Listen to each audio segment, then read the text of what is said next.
Admiral Kexthon stood on the bridge of his flagship, watching the stars through the large viewing window.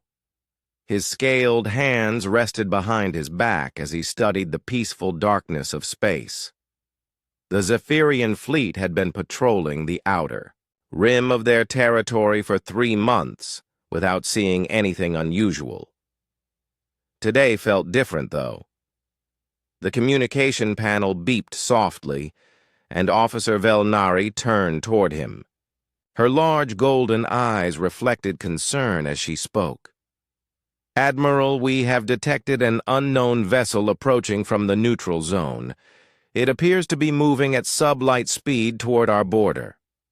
Kexthon walked to the sensor station and looked at the readings. The object was still too far away to get detailed scans, but it was clearly artificial. In his 40 years of service, he had encountered many different species and their ships. Most were peaceful traders or explorers looking for new worlds to study. "How long until it reaches our space?" he asked. "Approximately 6 hours at current speed, Admiral." Kexthon nodded and activated the fleet communication system.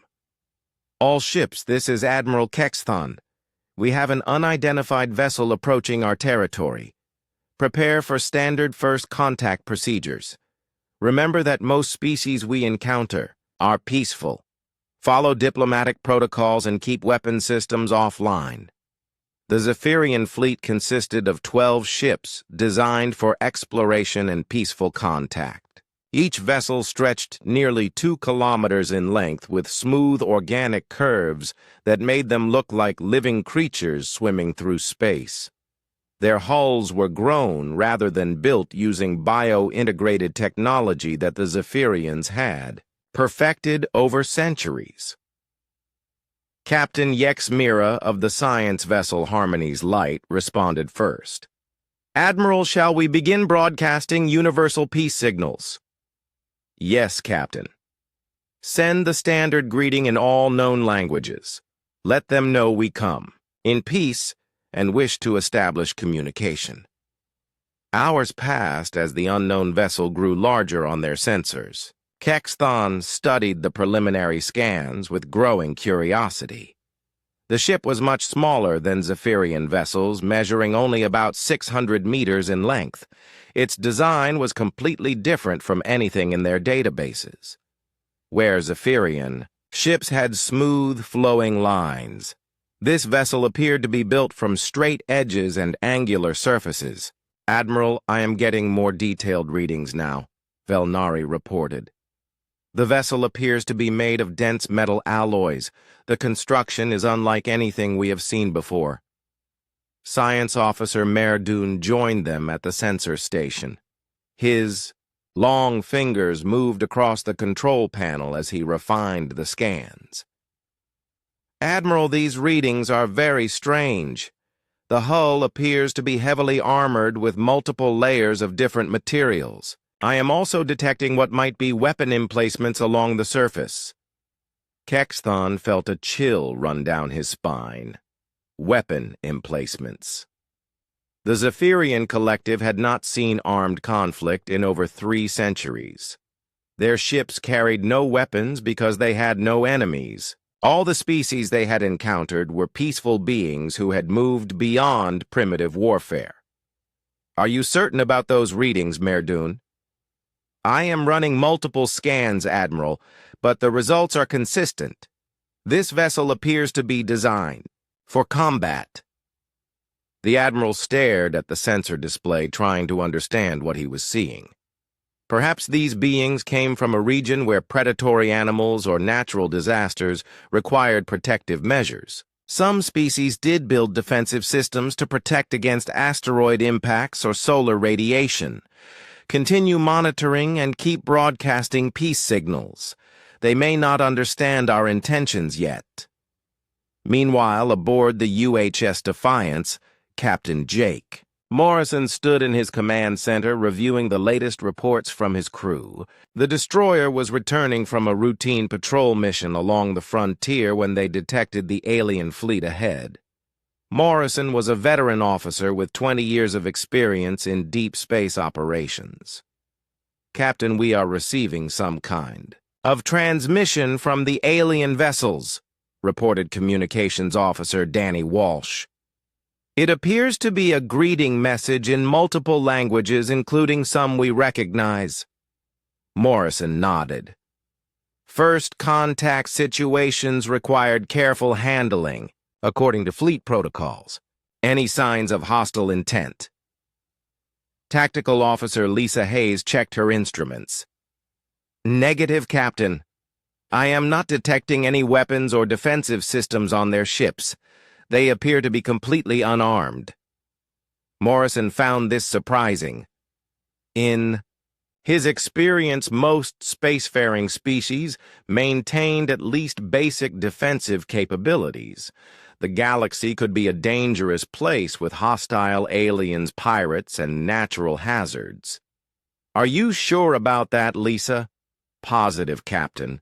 Their ships show no armor plating, energy shielding, or weapon systems. They appear to be designed purely for exploration or transport." Chief Engineer Rick Palmer joined the conversation from his station. "Captain, I am analyzing their engine signatures. These ships use some kind of biological technology I have never seen before. Very advanced, but completely peaceful in design." Morrison considered the situation carefully. The aliens were clearly trying to communicate and showed no hostile actions. Their ships were larger than the Defiance, but appeared to be defenseless. This suggested a species that had evolved in a very safe region of space.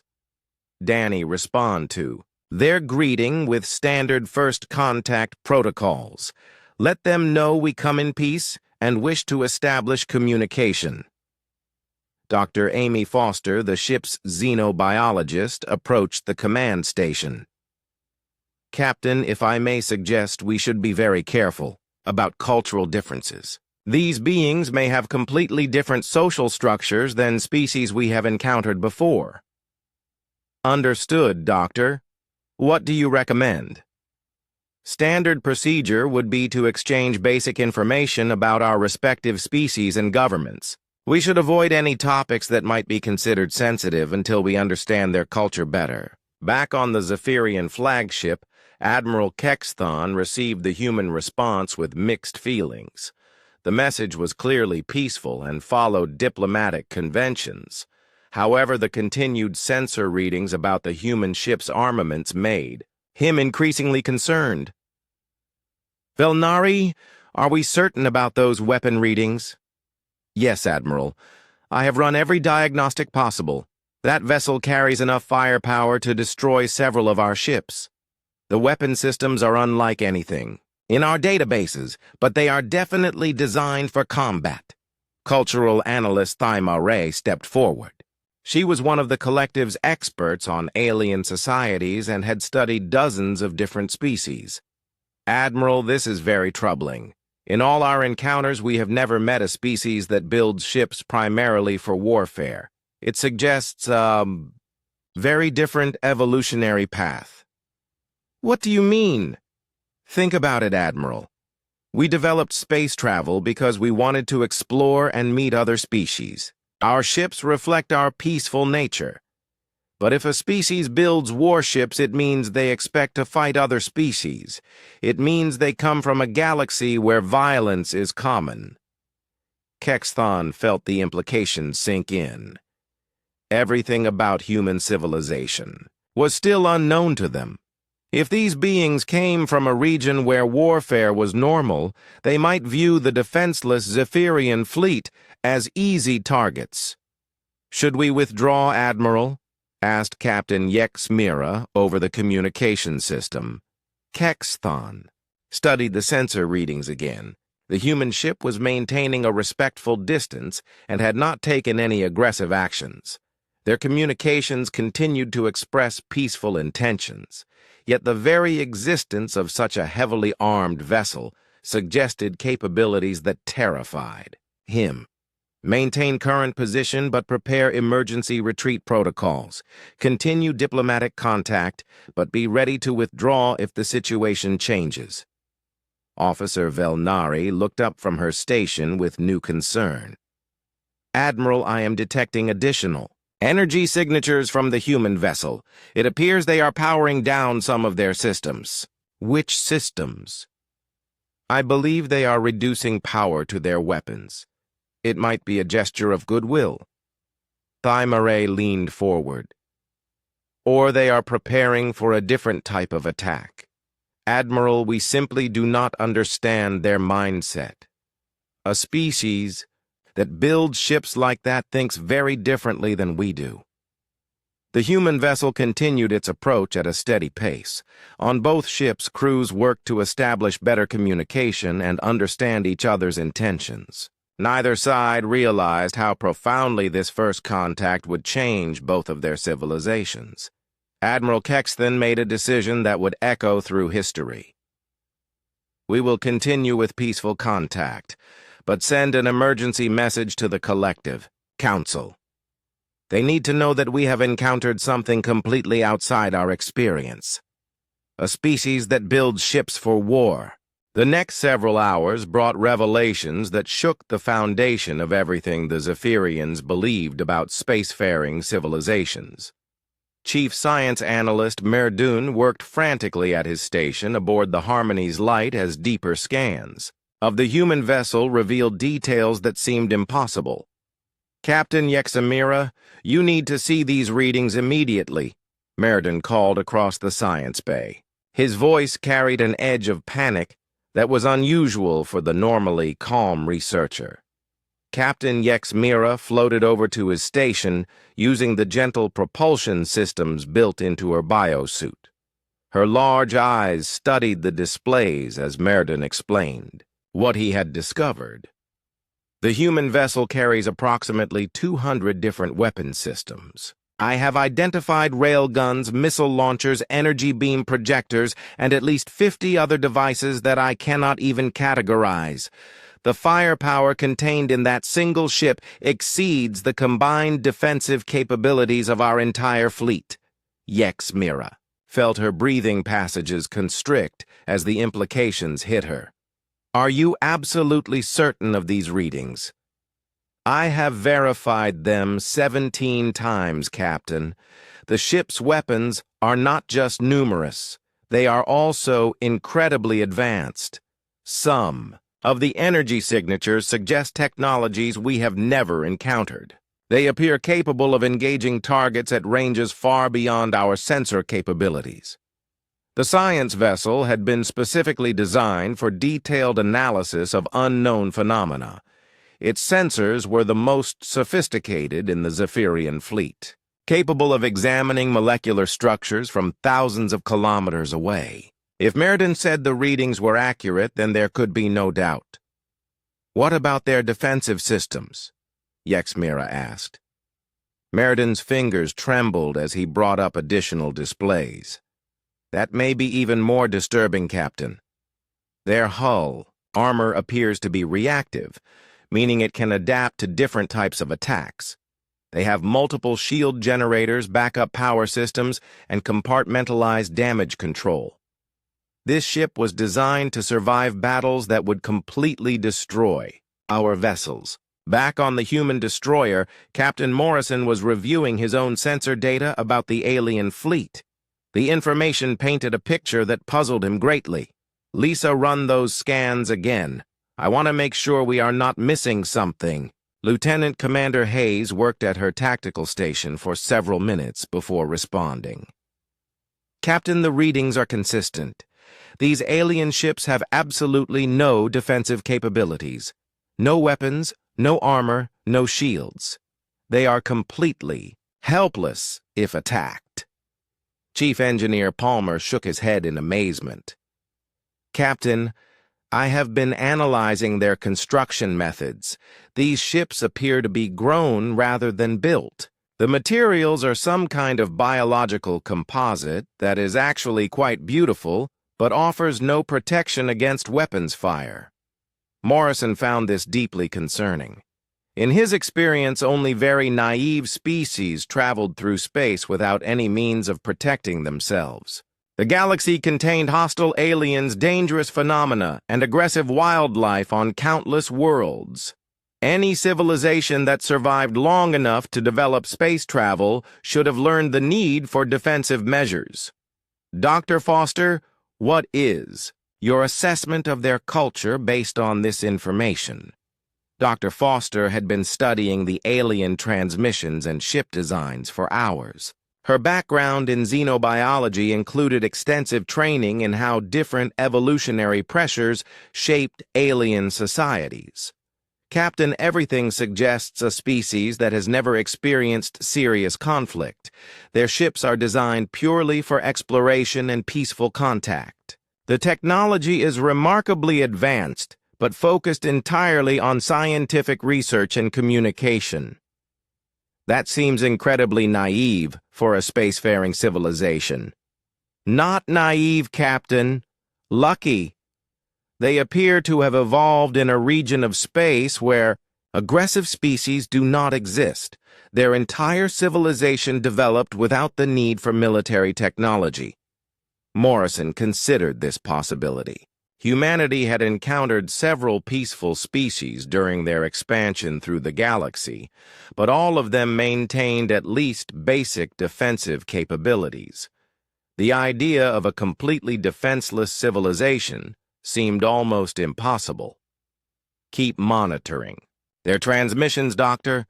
Try to learn more about their background and intentions. Meanwhile, aboard the Zephyrian flagship, Admiral Kexathon was receiving reports that filled him with growing dread. Each new piece of information about the human vessel painted a picture of a species shaped by violence and conflict. Admiral, we have completed structural analysis of their ship, reported Chief Engineer Nalthis. The design principles are completely foreign to us. Every system appears to have multiple backups. The ship is compartmentalized to survive massive damage. Even their life support systems are designed to function during combat operations.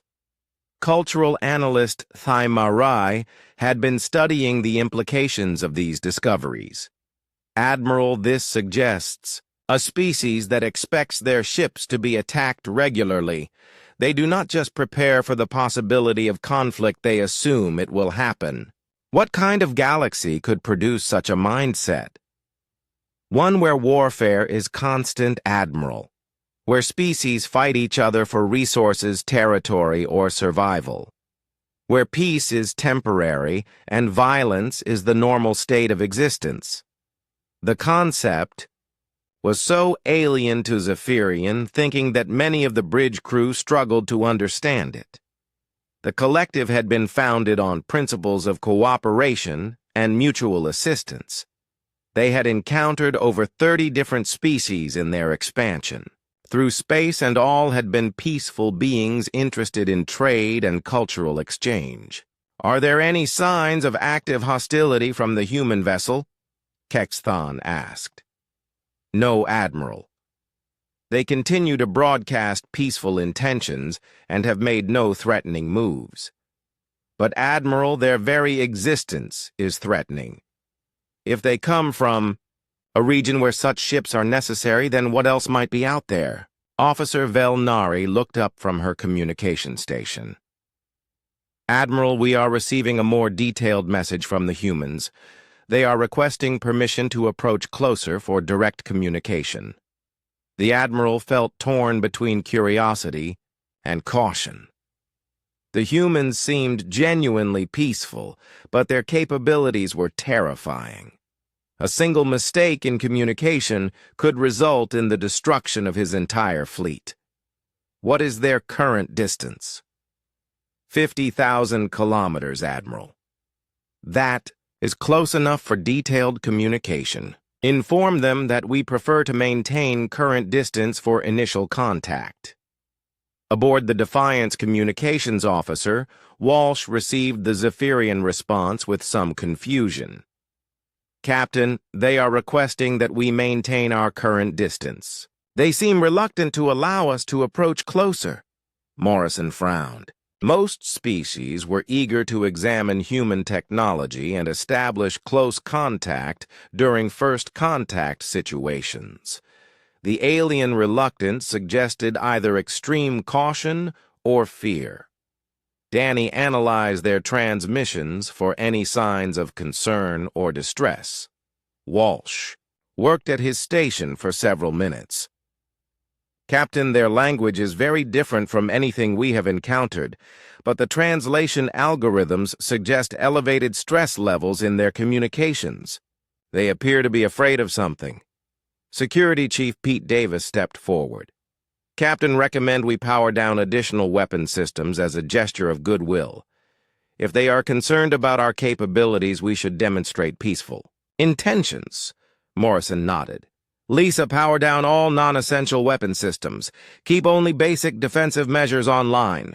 As the Defiance reduced its weapon signatures, the effect on the Zephyrian fleet was immediate and disturbing. Mirdun watched his sensors in horror as new readings appeared. Captain, the human ship just powered down approximately 60% of its weapons. What we were seeing before was not their full combat capability. It was their standard cruising configuration. The implications struck the Zephyrian crew like a physical blow. The terrifying firepower they had been observing was just the ship's passive state. At full combat readiness, the human vessel would be even more devastating. How much more powerful could it be at full capability? Yexamira asked. Based on the energy signatures I am detecting, they could probably increase their firepower by 3 or 4 times, Captain. Cultural analyst Thyma Ray was updating her assessment of human civilization based on this new information. Captain, this confirms my worst fears about their society. They live in such a dangerous environment that their ships carry massive weapons, even during peaceful missions. What kind of threats do they face that require such preparations? Admiral Kexton made a decision that would change the course of both civilizations.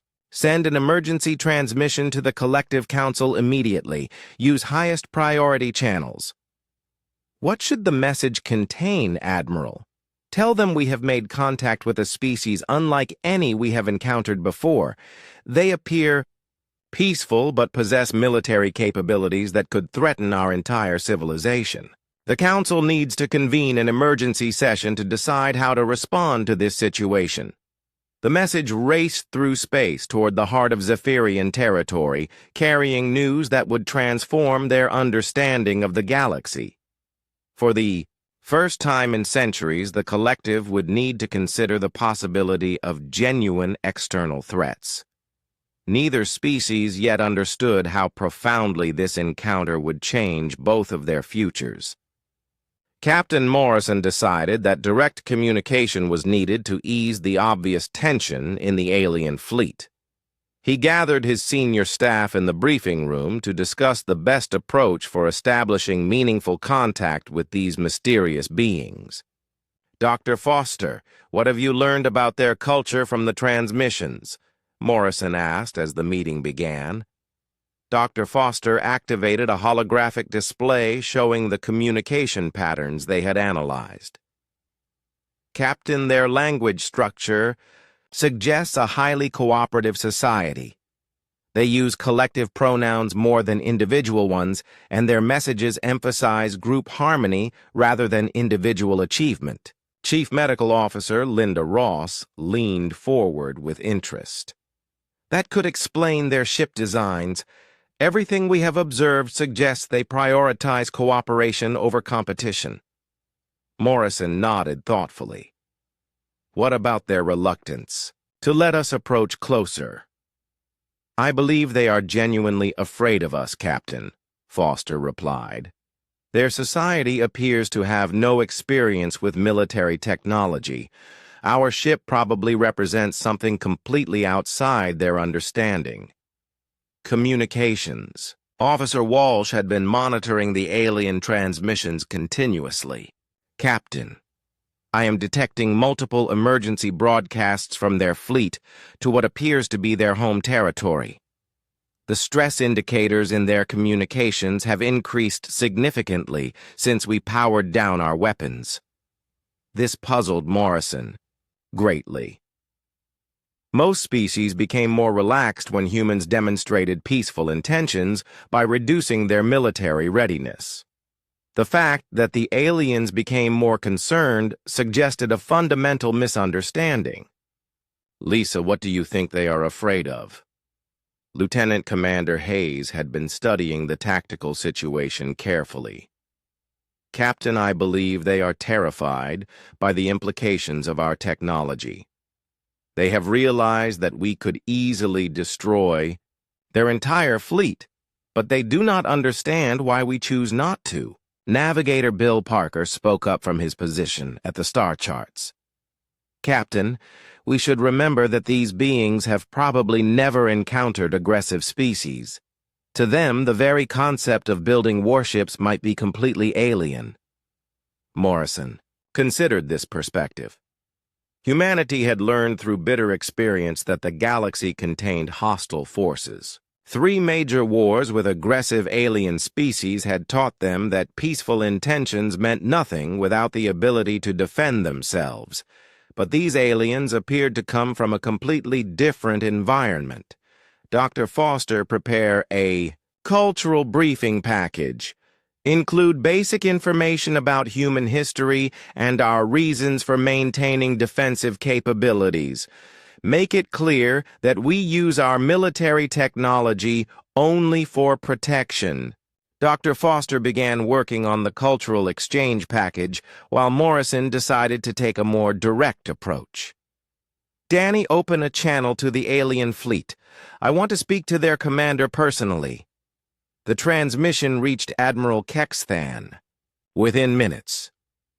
The Zephyrian commander listened to the human message with a mixture of curiosity and growing concern as the translation systems converted the alien words. This is Captain Jake Morrison of the United Human Space Navy destroyer Defiance. We come in peace and wish to establish friendly relations with your people. We understand that our ship may seem unusual to you, but I assure you that we have no hostile intentions toward your fleet or your civilization. Admiral Kexthan studied the image of the human captain that accompanied the message. Morrison appeared to be a middle-aged being with short dark hair and calm, intelligent eyes. His uniform was clearly military in design, but his expression showed genuine friendliness. Admiral, how should we respond? Asked cultural analyst Thymarai. With extreme caution. This human appears sincere, but remember that his species builds ships designed for destroying other ships. We have no frame of reference for understanding their true intentions. The Admiral composed a careful response. This is Admiral Kexthan of the Zephyrian Collective Defense Fleet. We welcome peaceful contact with your species, Captain Morrison. However, we must admit that your ship's capabilities concern us greatly. We have never encountered a species that travels in such heavily armed vessels. Morrison received the alien response with growing understanding of their perspective. Danny, I think I know what is bothering them. From their viewpoint, we must look like a heavily armed invasion force. Chief Engineer Palmer joined the conversation.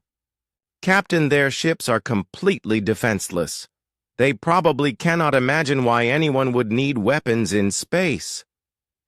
Morrison made a decision that would begin to bridge the gap between their civilizations. Dr. Foster include detailed information about the threats humanity has faced during our expansion. Explain about the Krell invasion, the Vorten Empire, and the Silicon War. Help them understand why we need defensive capabilities. As the cultural briefing package was transmitted to the Zephyrian fleet, the effect was immediate and shocking. Science Officer Mayor Dune studied the human historical data with growing horror. Admiral, you need to see this information immediately. The humans have included records of their military conflicts. Admiral Kexthan reviewed the data with cultural analyst Thymarai and several other senior officers. What they learned changed their understanding of the galaxy forever. They have fought 3 separate wars with different alien species, Thymari reported. Each conflict involved millions of casualties and lasted for years. The most recent war ended only 50 years ago. The concept was so alien to Zephyrian experience that many officers struggled to comprehend it. Admiral, their history shows constant warfare. Even on their home planet, they fought each other for thousands of years before developing space travel. How is such a society possible? Asked Captain Yexamira over the communication link. It suggests they evolved in an environment where competition for resources was constant, Thymari explained. Unlike our evolution, which emphasized cooperation, their species developed through conflict and competition. Admiral Kexathan studied the human battle records with fascination and terror. The weapons used in their wars were incredibly destructive. Entire planets had been devastated and billions of beings killed. Yet somehow humans had not only survived, but had emerged victorious from each conflict. Admiral, this explains their ship design, reported Chief Engineer Nalthis. Every system is built to survive massive damage because they expect to be attacked. They do not hope for peace, they prepare for war. Meanwhile, aboard the Defiance, Morrison was receiving reports from various departments as they prepared for extended contact with the alien fleet. Supply Officer Nancy Kim approached the captain with standard logistics reports. Captain, we have sufficient supplies for 3 months of operation at current consumption levels. Should I prepare for extended diplomatic mission? Yes, Nancy. This could be a long process. These beings appear to have no experience with species, like us. Engineering Officer Carl Murphy had been analyzing the alien technology with great interest. Captain, their ships use biological construction methods that are far more advanced than anything we have developed. The energy efficiency is remarkable. Morrison saw an opportunity for positive exchange.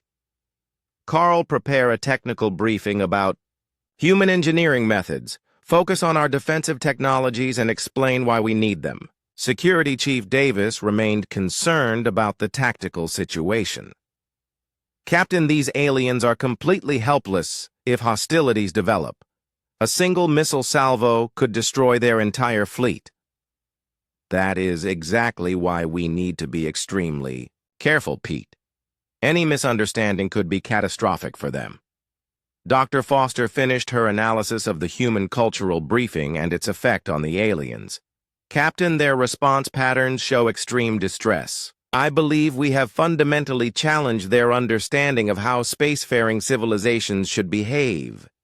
The cultural exchange continued for hours as both species tried to understand each other. The humans shared information about their military doctrine, survival strategies, and defensive technologies. The aliens learned about concepts that had no equivalent in their language words like siege warfare, total destruction, and scorched earth tactics. Admiral Kexthan convened an emergency meeting with his senior staff to discuss the implications of what they had learned. The humans come from a galaxy where warfare is normal, he began. They have survived by becoming incredibly efficient at violence. Their ship represents technologies developed through centuries of conflict. Admiral, what are the implications for the collective? Asked Science Officer Merdun. If humans exist, then other aggressive species probably exist as well. We may have been incredibly fortunate to evolve in a peaceful region of space. But that peaceful time may be ending.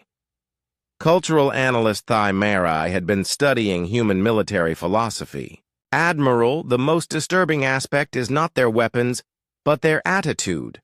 They view constant preparation for war as normal. They cannot imagine existing without the ability to destroy their enemies.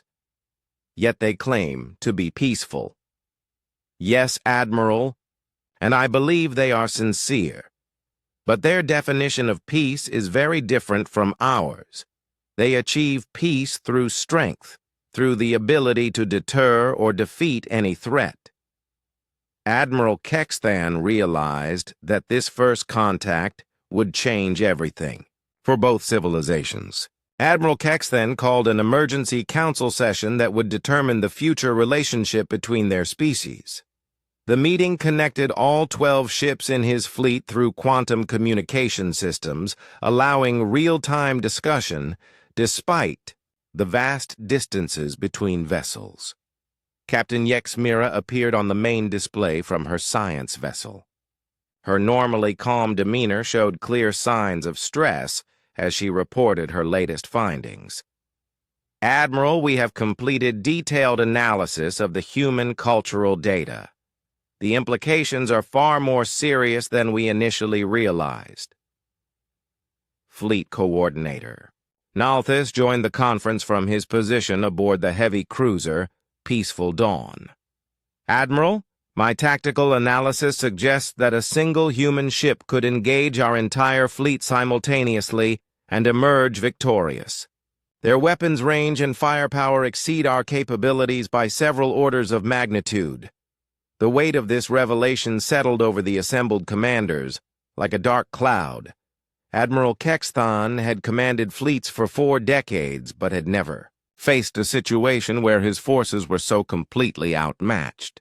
What concerns me most is not their weapons, but their mindset, added cultural analyst Thymeray. The humans view warfare as an inevitable part of existence. They prepare for conflicts that may never happen because they assume someone will eventually try to destroy them. Commander Rex Mala of the exploration vessel. Harmony's voice raised a troubling question. Admiral, if humans build ships like this, what does that say about the threats they face? What kind of enemies require such preparations? This question had been haunting Admiral Kexthan since the cultural exchange began. If humans needed such massive defensive capabilities, then there must be aggressive species somewhere in the galaxy that pose genuine threats to spacefaring civilizations. Captain Yexmira, what have we learned about human military history? Admiral, their records show 3 major interstellar wars in the past 2 centuries. Each conflict involved species with technology comparable to or superior to human capabilities. The humans survived not through superior technology, but through superior tactics and willingness to sacrifice everything for victory. The concept of total war was completely alien to Zephyrian thinking. Their conflicts throughout history had been minor disagreements resolved through negotiation and compromise. The idea of species fighting until one side was completely destroyed seemed impossible. Admiral, there is something else, Thymeray continued. The humans described these conflicts as defensive wars. They claimed they were attacked first and fought only to protect themselves.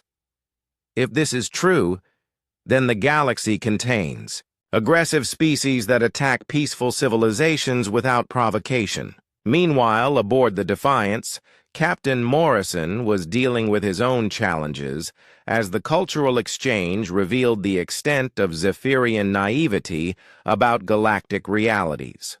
Engineering Officer Murphy had been sharing technical data with his alien counterparts. Captain, the Zephyrians are amazed by our basic defensive systems. They keep asking why we need backup power generators and armored bulkheads.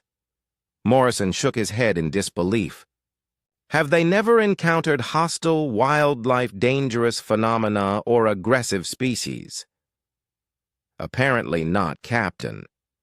Their ships are designed purely for exploration and scientific research.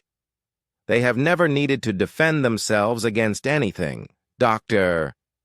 Foster had been studying Zephyrian cultural data with growing concern. Captain, their civilization has existed for over 5,000 years without experiencing major conflicts. They achieved space travel through cooperation and shared resources among multiple species on their home worlds.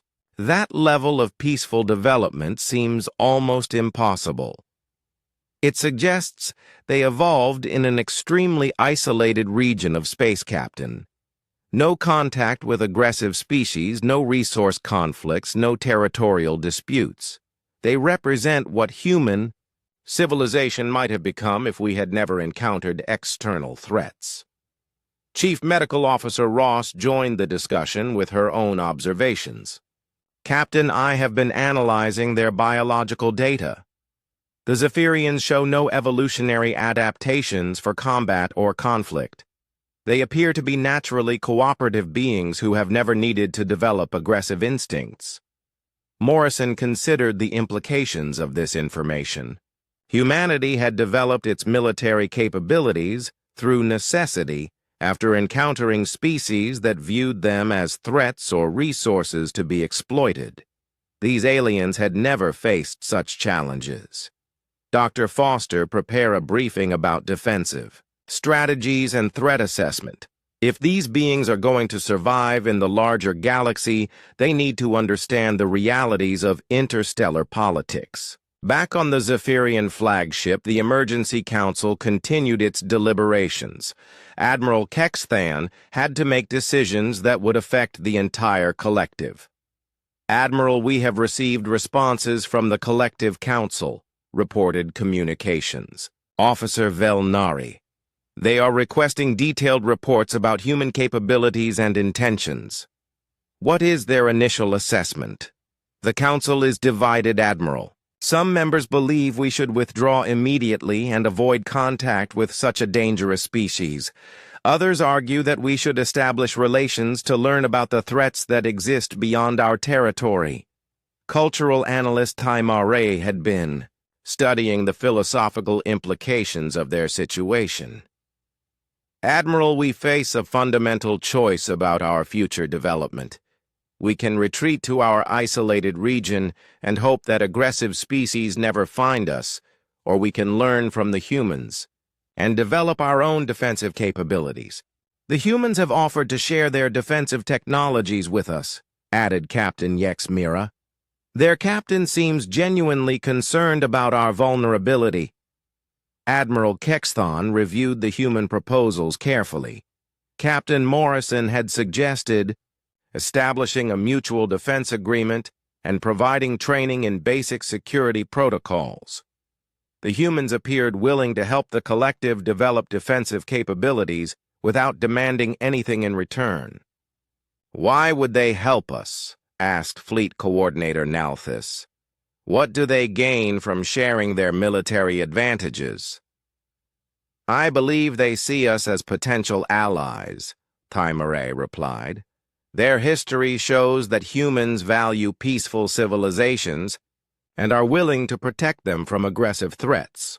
Or they want to control us by making us dependent on their protection.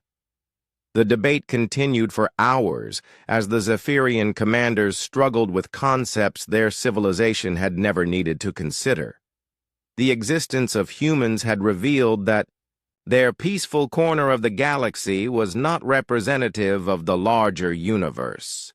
Admiral, we must consider the possibility that other aggressive species already know about our territory, warned Science Officer Mayor Dunn.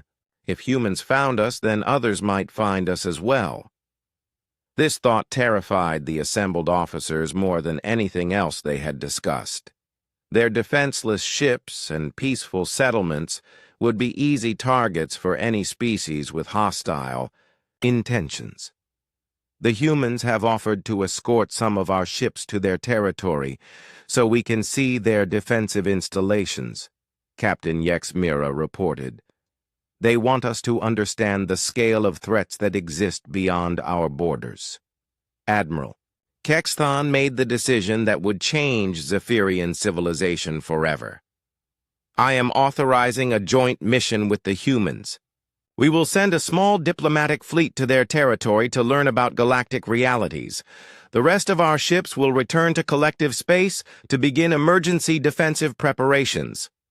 Admiral, what kind of defensive preparations? We are going to develop our first military technologies in over 3 centuries. Not to attack anyone, but to protect ourselves from the threats we never knew existed. The implications of this decision rippled through both fleets as humans and Zephyrians began planning for a future neither species had imagined when the day began. Captain Morrison received the Zephyrian decision with mixed emotions. He was pleased that they were willing to learn about galactic realities, but concerned about the trauma this knowledge would cause their peaceful civilization. Dr. Foster began preparations for hosting Zephyrian observers. They are going to need extensive briefings about human defensive strategies and threat assessment protocols. Captain, should we warn them about the psychological impact of this knowledge? Morrison considered the question carefully. Doctor, these beings have lived their entire existence believing the galaxy was peaceful. Learning the truth is going to be traumatic, but necessary for their survival. The cultural exchange had revealed fundamental differences between their civilizations, but also common ground in their desire for peace and cooperation. The challenge now was helping the Zephyrians adapt to realities that would transform their society forever. The moment of true understanding came 3 days later, when Admiral Kexthon finally grasped the most terrifying aspect of human civilization. It was not their weapons or their history of warfare that chilled him to his core. It was their restraint. Admiral, I have completed analysis of human military doctrine, reported cultural analyst Taimerai. The most significant discovery is not what they are capable of doing, but what they choose not to do. Admiral Kexthon studied the data with growing amazement and horror. The humans possessed enough firepower to destroy the entire Zephyrian fleet. Within minutes yet, they had chosen to power down their weapons and engage in peaceful dialogue. This level of self-control from such a powerful species was unprecedented. They could have destroyed us before we even knew they were there, Taimerai continued. Their weapons range exceeds our sensor capabilities. They could have attacked from beyond our ability to detect them. Why did they not attack? Because, Admiral, they have learned to value peace through experiencing the cost of war. Their restraint comes not from weakness, but from understanding the true price of violence. This revelation transformed Admiral Kexthan's understanding of human nature. These beings were not naturally aggressive despite their military capabilities. They had developed such devastating weapons because they had been forced to defend themselves against species that showed no such restraint. Meanwhile, aboard the Defiance, Captain Morrison was preparing for the most important briefing of his career. 3 Zephyrian ships would accompany his destroyer to human space, where the aliens would observe military installations and defensive strategies that might save their civilization. Chief Tactical Officer Matt Turner had been working with Dr. Foster to prepare educational materials about human military philosophy. Captain, the Zephyrians are struggling to understand our concepts of proportional response and rules of engagement. What specifically confuses them? They cannot comprehend why we limit our use of force, Captain. From their perspective, if you have superior weapons, you should use them to achieve quick victory. Morrison understood their confusion. The Zephyrians had no experience with the moral complexities of warfare or the long-term consequences of excessive violence. Dr. Foster prepared examples of how restraint in warfare leads to better outcomes for all parties involved.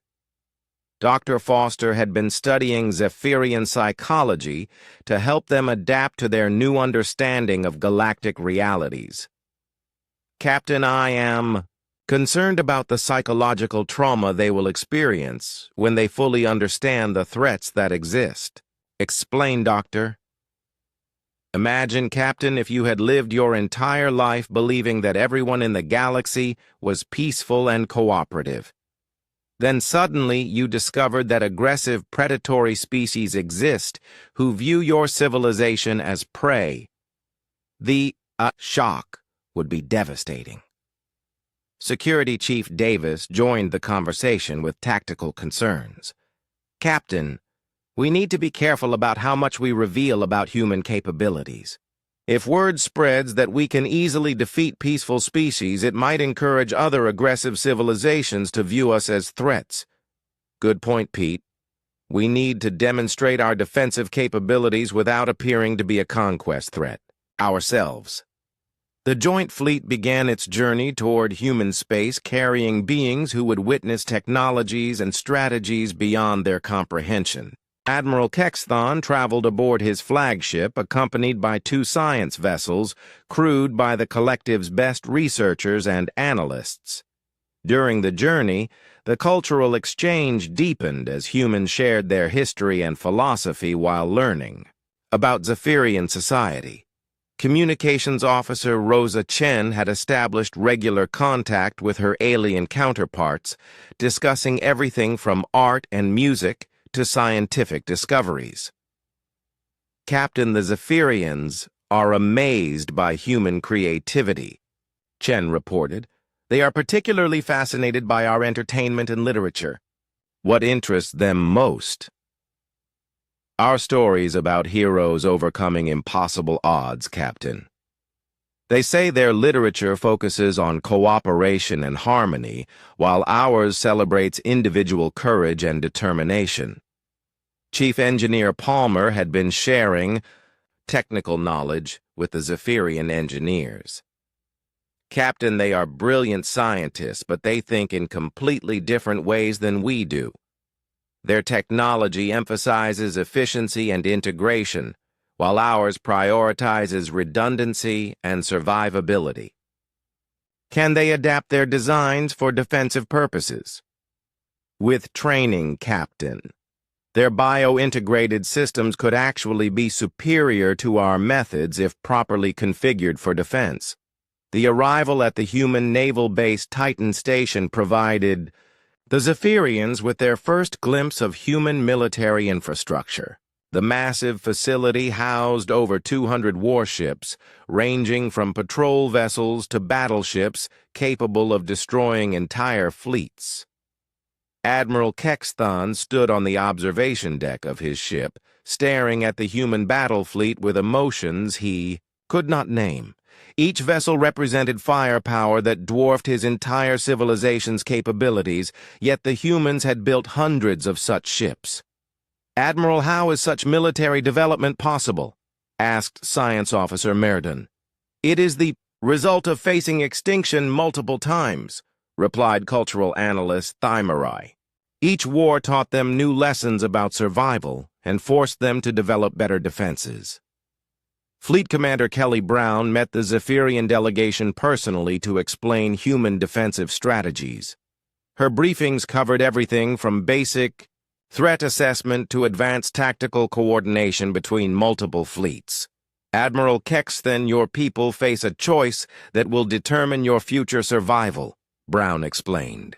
"You can remain defenseless and hope that aggressive species never find you, or you can develop the capabilities needed to protect yourselves." "What do you recommend, Commander?" "Learn our methods, but adapt them to your own values, Admiral. You do not need to become warriors, but you do need to become capable of defending what you value." The Zephyrian delegation spent weeks studying human military installations, learning about weapon systems, defensive strategies, and the logistics of maintaining security across multiple star systems. Each lesson reinforced how unprepared their civilization was for the realities of galactic politics. Dr. Foster worked closely with the alien researchers to help them understand the psychological aspects of military preparedness. The key is developing defensive capabilities without becoming aggressive yourself. Humans learn this lesson through hard experience. "How do we maintain our peaceful nature while preparing for war?" asked Zephyrian psychologist Velmira. "By remembering that the purpose of military strength is to preserve peace. Weapons exist to prevent conflicts, not to start them. The educational Process was traumatic for many Zephyrians who struggled to accept that their peaceful existence had been possible only because of their isolation. Learning that aggressive species existed somewhere in the galaxy challenged their fundamental beliefs about the nature of intelligent life. Admiral Kexthon made regular reports to the Collective Council describing human military capabilities and the threats they were designed to counter. Each transmission carried recommendations for defensive preparations that would have seemed impossible weeks earlier. "The humans are willing to provide technical assistance and training," he reported. "They ask for nothing in return except the establishment of peaceful relations and mutual defense agreements." "Why are they so generous, Admiral?" asked Council. Leader Zekthar. "Because they understand that peaceful civilizations are rare and valuable. They have seen what happens when aggressive species dominate regions of space. The most profound moment came when Admiral Kexthon toured a human memorial dedicated to the billions of beings killed in interstellar wars. The monument included representatives from dozens of species, both human allies and former enemies, who had been honored after peace agreements. "This memorial represents our greatest achievements and our greatest failures," explained Commander Brown. "Every name reminds us why we maintain defensive capabilities and why we value peace." Admiral Kexthon understood finally that human military power existed not for conquest, but for protection. These beings had learned through terrible experience that peace was only possible when backed by the strength to defend it. The return journey to Zephyrian space carried beings forever changed by what they had learned.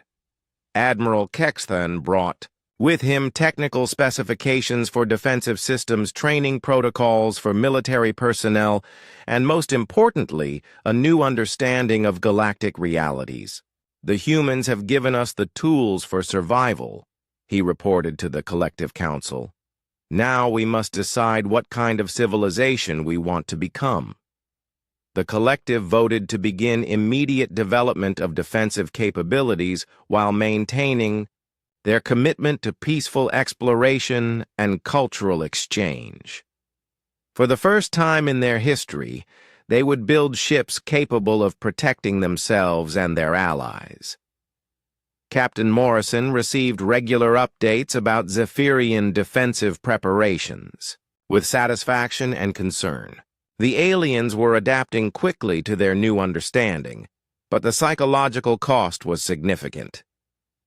"Dr. Foster, how are our allies adjusting to their new circumstances?" "It will take generations, Captain. They are transforming from a completely peaceful civilization to one that understands the need for defensive preparations. The change is profound and irreversible."